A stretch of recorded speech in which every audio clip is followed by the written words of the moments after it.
And now, the best 60-ish seconds of your week. And a couple of new looks this week, not only seasonally, sartorially resplendent in my fashionable, check my haberdasher jacket, but no glasses this week. I had to finally succumb to the fact that I really am getting old and have cataract surgery. So they implanted some lenses and I'm without glasses for the first time in my life, which makes me really happy.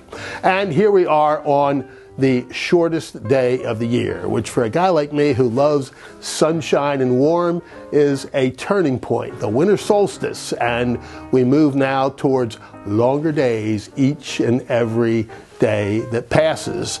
And we move towards the most holy season of the year for Christians. And interestingly, for our friends of the Jewish faith, the beginning of Hanukkah on Christmas night.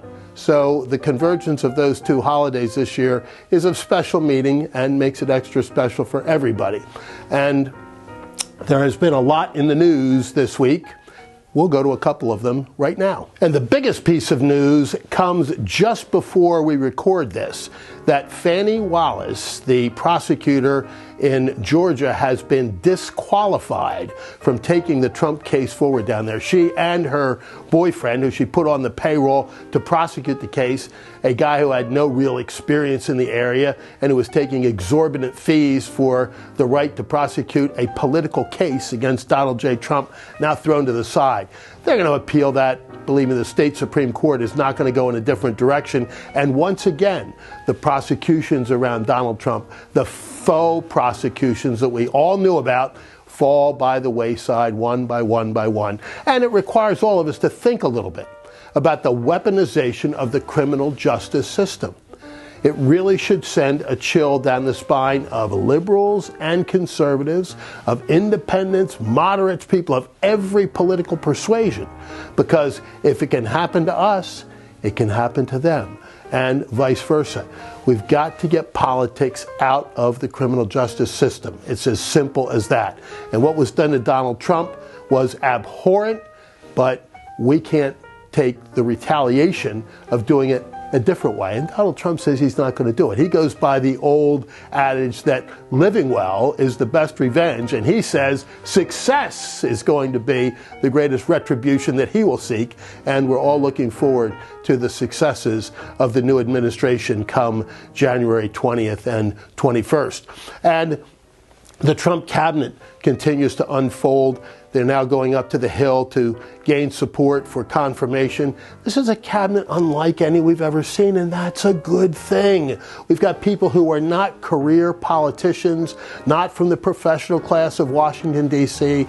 We've got Democrats, current Democrats, independents, Republicans coming together to take the mandate that the American people gave to Donald Trump and his administration forward in 2025. It really looks like a great time for America, a new, as they said in the days of Ronald Reagan, morning in America. And just for Christmas, let me give you a couple of quick surprises. One, I agree with Josh Shapiro, who I heartily criticized last week for showing up in Altoona to make a speech when they captured the alleged killer of Brian Thompson. Unnecessary for him to do that. He had nothing to do with it, but he says that the commutation by Joe Biden of this Conahan former judge in Pennsylvania was absolutely wrong.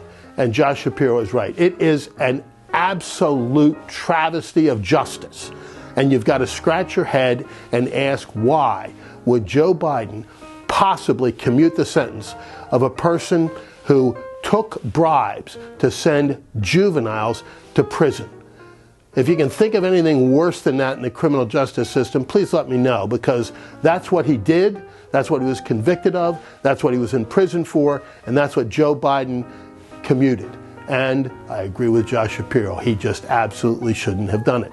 And here's the real shocker. I'm going to tell you one where I am unalterably opposed to Donald J. Trump. Can you believe it? I think that this notion of taking away daylight savings time is absolutely crazy. I know a lot of folks in the agricultural community, et cetera, have policy reasons for opposing it. Mine are very personal. As I said before, I love summertime. I love sunlight. And think about this. If the Trump plan to take away daylight savings time actually goes through, in the middle of July, 1 month into summer, it will be dark at our houses at about 7:30 at night. I don't think I like that. I'd rather have it be light until closer to 9 o'clock all summer long. And if they really want to get rid of the switching back and forth, do what we did during the so-called energy crisis and go with daylight savings all year long so that in the bleak midwinter, it doesn't get dark until 6 o'clock or so instead of this stuff where it's pitch black by 5 o'clock. Just my thought, President Trump. I agree with you on just about everything, but on that one, I'll take a pass. And we are in the most blessed season of the year. And to our Jewish friends, a really wonderful and happy Hanukkah, which I said earlier begins coincidentally on Christmas night this year. And to all of our friends with the Christian faith, as we celebrate the birth of our Savior and Lord, peace and everything good for the celebration of that day. For unto us a child is born, to us a son is given, and the government shall be on his shoulders. And we will call him Wonderful Counselor, Mighty God, Everlasting Father, Prince of Peace.